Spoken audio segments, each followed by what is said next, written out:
خواتین خاص طور پر بے پردگی سے توبہ نہیں کریں گی.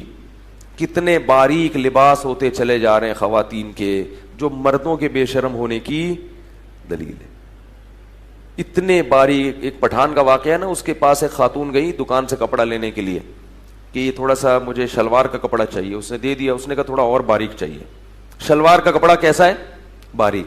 اس نے اور دے دیا تو کہ نہیں تھوڑا اور. تو اس نے کہا اسی میں سب نظر آ جائے گا, اس سے زیادہ باریک کی اپنا جسم دکھانا چاہتی ہیں.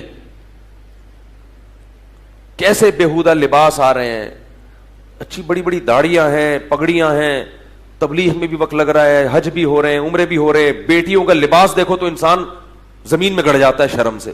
اپنی بیٹی کو یہ کیوں پہنایا ہوا ہے آپ نے بھائی؟ پوری آستین کیوں نہیں پہنا دیتے بچی کو اپنی؟ پورے کپڑے کیوں نہیں پہنا دیتے بچی کو؟ جو آدمی پورے کپڑے نہیں پہنا سکتا وہ جنت میں جانے کے خواب بولو بھائی چھوڑ دے. کچھ بھی کر لو, 100 حج کر لو, 100 عمرے کر لو, الٹے لٹک کے 27ویں رات میں رو رو کے کارپٹ کو بھگو دو. جنت میں یہ دین ہے, مذاق نہیں ہے. قانون کو فالو کرنا پڑے گا. کپڑے تو پورے پہنا دو اللہ کے بندو اپنی بیٹیوں کو. ٹھیک ہے بیگم کو محبت دیں, میں بار بار کہتا ہوں عورت سے محبت کریں, اس کے خرچے اٹھائیں, لیکن اس کو باپ. میں اس لیے کہہ رہا ہوں کہ یہاں اکثر بیویاں رکاوٹ بنتی ہیں, کہتی نہیں ہماری بچی ماڈرن نظر آئے, تھوڑی سی ٹانگیں کھلی بھی ہوں اور یہ پہنے ہوں, تھوڑی سی کیا لگے گی ہم پڑھے لکھے لوگ ہیں. پورے کپڑے پہنے گی تو لوگ سمجھیں گے پتہ نہیں کوئی ندی نالے سے اٹھا کے لائے تھے اس کو. غیرت دکھاؤ, غیرت. بعض عورتیں اچھی ہوتی ہیں مردوں کی نسبت, مرد نہیں پہننے دیتا, عورت غیرت دکھاتی ہے, لیکن اکثر یہاں معاملے میں خواتین رکاوٹ ڈالتی ہیں. کیونکہ اللہ نے ہر ایک کو, عورت میں اللہ نے حیا زیادہ رکھی ہے مگر غیرت اللہ نے مرد میں زیادہ رکھی. اس لیے میں مردوں کو کہہ رہا ہوں کہ تمہاری بیٹی ہے, تم پورے کپڑے کیوں نہیں پہناتے اس کو؟ بازار میں کپڑے ہی شارٹ ہے لڑکیوں کے پورے. ہم جاتے ہیں نا کبھی اپنی بچیوں کے لیے کپڑے خریدنے, چھوٹی بچیوں کی فل آستین کے کپڑے ہی نہیں مل رہے ہوتے. میں کہتا ہوں یار کوئی دنیا میں کیا نمازی لوگ ختم ہو گئے ہیں, فل آستین کے کپڑے نہیں ملتے, اتنی مصیبت ہو جاتی ہے. اور یہی حال مکہ مدینہ کا بھی ہے.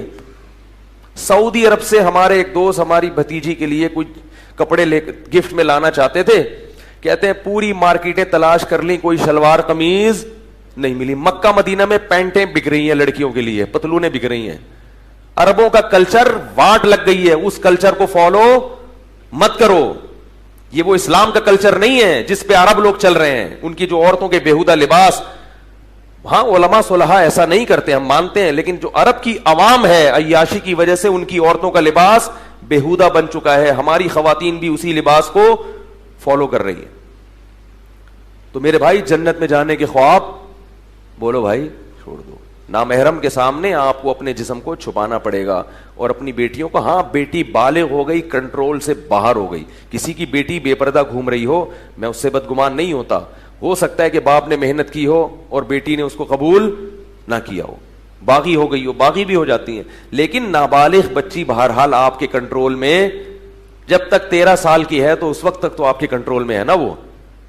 پھر بھی اگر میرے بھائی آپ کے کنٹرول میں نہیں ہے اور آپ کہتے ہیں میں بیگم کے سامنے عاجز ہوں, تو ایسا کرو کہ آپ چوڑیاں پہن کے بیگم بن جاؤ اور بیگم کو کیا کر دو, شوہر کا خطاب دے دو.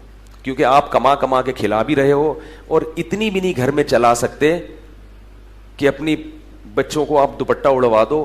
تو آپ کو بیگم ہونا چاہیے, شناختی کارڈ میں نام چینج کروا لو اس کا پہلے, اپنا بولو بھائی بعد میں. اور جب وہ مرے تو 4 مہینے 10 دن کی عدت گزاریں آپ, اور اپنے نام کے ساتھ بیوہ لگا دیں. تو یہ کیا بات ہے, آدھا آدمی آدھا عورت, تو پھر پورے بنو, ایک طرف ہو جاؤ. یہ درمیان والی چیز صحیح نہیں ہوتی. اللہ ہم سب کو گناہوں سے بچنے کی توفیق عطا فرمائے.